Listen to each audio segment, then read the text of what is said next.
Now we're going to plot this relation in the XY plane. And by the way, another term for the XY plane is the rectangular coordinate system. And even another way of calling it is sometimes you'll hear people say the Cartesian plane. And that just comes from the man who invented it. His last name was Descartes. And so they call it the Cartesian plane.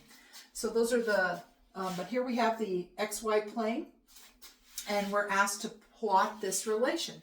So the first number in the ordered pair is referring to the x value, and the second number is referring to the y value.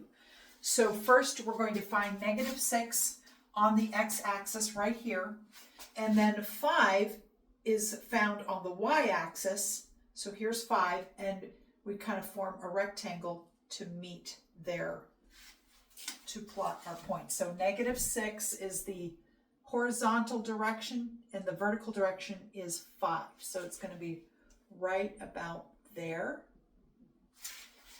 And then 4, 1. So 4 on the x-axis is here, and on the y-axis it's right here. So it meets at this point.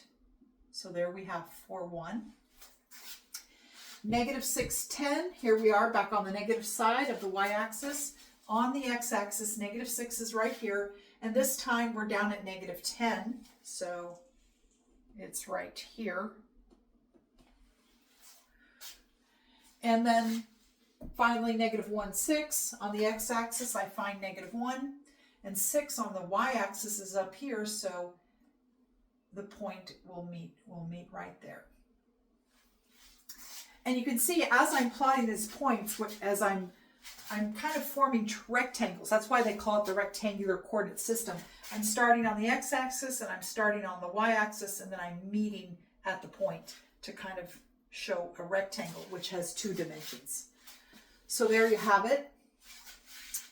Here we've plotted our 4 points in the XY plane.